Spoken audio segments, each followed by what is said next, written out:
রাত্রিবেলাই হোক বা সকালবেলায়। সোজা কথায় বলা যায় ডিনার বা ব্রেকফাস্ট করা মানেই সবার মন জোগাতেই একটু সমস্যা হয়ে যায়। তাই আমি আজ ডিনারে একটা রেসিপি তৈরি করব। রেসিপিটি হলো আলুর পরোটা। এটা ব্রেকফাস্টও করা যেতে পারে। এটা খুবই সহজভাবে আমি তৈরি করব। খেতে হবে খুবই সুস্বাদু আর হবেও খুব তাড়াতাড়ি। রেসিপিটি যদি ভালো লেগে থাকে একটা লাইক অবশ্যই করবেন। চলুন শুরু করা যাক। নমস্কার বন্ধুরা, আমি মৌসুমি উইথ মৌসুমি চ্যানেলে সবাইকে স্বাগত। আলুর পরোটার জন্য এখানে মেজারিং কাপের 4 কাপ আটা নিলাম। এবার দিলাম 2 চামচ সাদা তেল, হাফ চামচ আজওয়ান দিলাম, যেটাকে হাতের মধ্যে একটু রগড়ে নেব।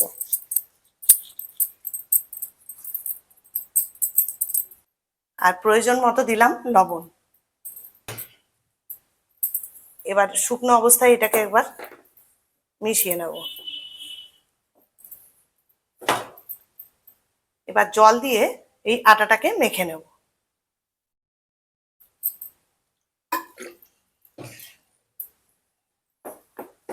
জলটা একটু বুঝেই দিতে হবে, যখন লাগবে সেরকম ভাবে দিতে হবে। অল্প অল্প করে জল দিয়ে দিয়ে মাখতে হবে, নাহলে আবার ডোটা পাতলা হয়ে যাবে। এইভাবে ধীরে ধীরে আটাটাকে মাখতে হবে।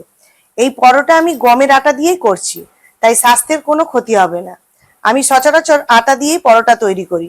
এমনিতেই ময়দা শরীরের বড়ই ক্ষতি করে, তাই বলি বন্ধু, ময়দা থেকে একটু দূরে থাকলেই ভালো। আটাটা আমার মাখা হয়ে গেছে। এবার 10 মিনিটের জন্য এটা ঢাকা দিয়ে রাখবো। এখানে আমি 3টে আলু নিয়েছি মিডিয়াম সাইজের। এই আলুগুলোকে আমি প্রেসার কুকারে সেদ্ধ করে নিয়েছি। এবার এই আলুগুলোকে খোসা ছাড়িয়ে নিলাম।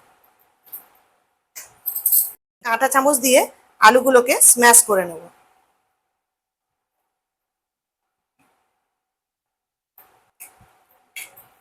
এটা আপনারা হাত দিয়েও করে নিতে পারেন, তো কাঁটা চামচ দিয়ে করলে খুব ভালো স্ম্যাশটা হয়, তাই আমি কাঁটা চামচ দিয়ে করে নিলাম।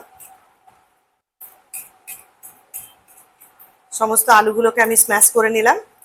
এখানে 3টে কাঁচা লঙ্কা কুচিয়ে রেখেছিলাম, এই কাঁচা লঙ্কাটা স্ম্যাশ করা আলুর মধ্যে দিয়ে দেবো। আর কিছুটা ধনেপাতা কুচিয়ে রেখেছি, সেটাও দিয়ে দেবো। হাফ চামচ মতো জিরে ভাজার গুঁড়ো দিয়ে দেব। এই জিরে ভাজার গুঁড়ো আমি শুকনো খোলায় ভেজে ঠান্ডা হয়ে গিয়ে এটাকে গুঁড়ো করে রেখেছিলাম, সেটাও দিয়ে দিলাম। আর প্রয়োজন মতো লবণ দিয়ে দিচ্ছি। আর কিছুটা কসুরি মেথি হাতে একটু রগড়ে দিয়ে দেবো। এরপর পুরোটা হাত দিয়ে ভালো করে মেখে নেব।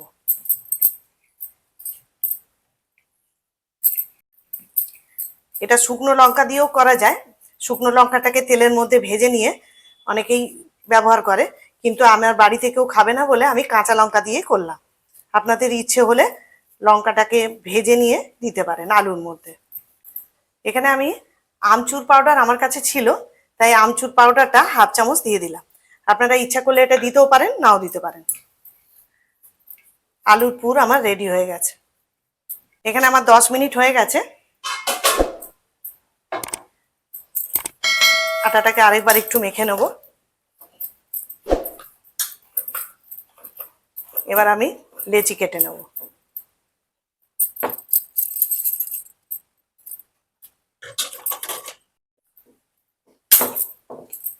সমস্ত আটা থেকে আমি একটা একটা করে লেচি এইভাবে করে নেব। আপনারা ইচ্ছা করলে এর থেকে একটু বড়ও করতে পারেন বা ছোটও করতে পারেন। আমি একটা সাইজের করছি। সমস্ত লেচিগুলোকে আমি এই মতো গোল গোল করে পাকিয়ে নিচ্ছি।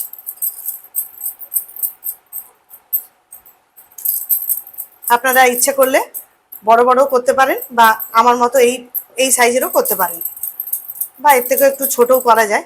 তো আমি একটা সাইজের করছি, এটা বেলতেও সুবিধা হবে।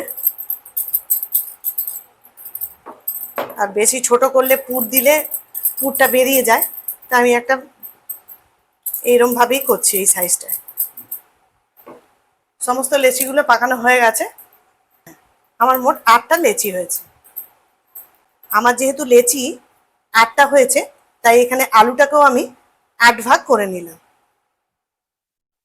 এতে পুরটা সমানভাবে সব আটাতে পড়বে।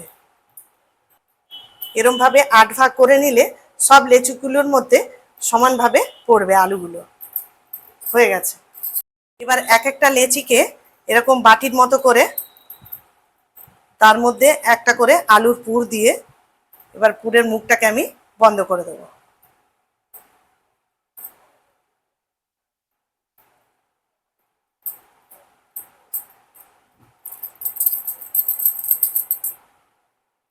এইভাবে আবার একটা করছি। এরকম লেচিটাকে বাটির মতো করে নেব, নিয়ে একটা করে পুর দেব।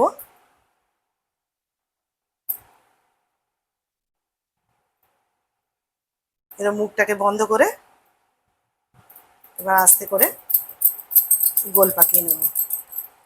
এইভাবে সমস্ত লেচিগুলোর মধ্যে পুর দিয়ে দেবো। প্রত্যেকটা লেচিতে আমার পুর দেওয়া হয়ে গেছে। এবার এই লেচিগুলোকে আমি বেলে নেব। এবার এই লেচির উপর অল্প একটু আটা দিয়ে দিলাম। এবার আস্তে আস্তে বেলে নেব।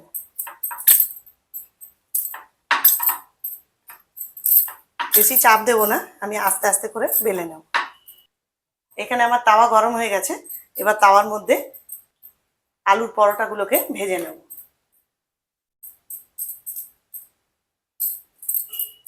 এদিকে আমি আরো যে লেচিগুলো আছে সবগুলোকে এক এক করে বেলে নেব।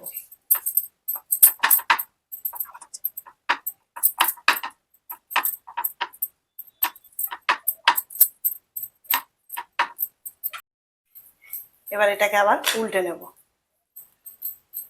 উল্টে ভালো করে এগুলোকে খুন্তি দিয়ে সেঁকে নেব, যাতে ভালোভাবে এটা সেঁকা হয়ে যায়, ভেতরে যেন কাঁচা না থাকে। আমি ভালো করে সেঁকে নিয়েছি। এবার তেল দিয়ে পরোটাটাকে ভেজে নেব।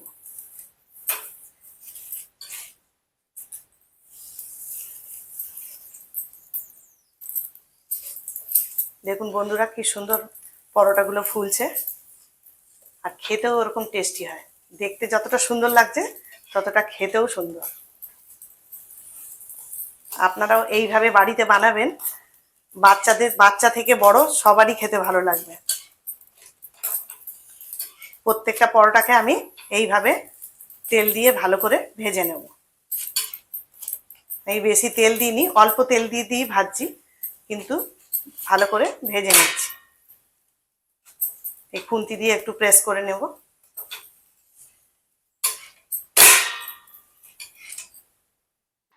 বন্ধু, ভালো কিছু খেতে গেলে একটু তো মেহনত করতেই হবে। এই মেহনতই পুরস্কার স্বরূপ বাড়ির সকলের ভালোবাসা ও আশীর্বাদ পাওয়া যায়। আমি এইভাবে খুব সহজেই নিরামিষ আলুর পরোটা তৈরি করছি।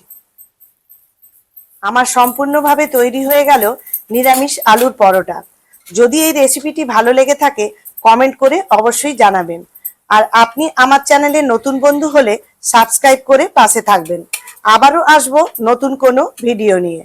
সবাই ভালো থাকবেন, সুস্থ থাকবেন। ধন্যবাদ।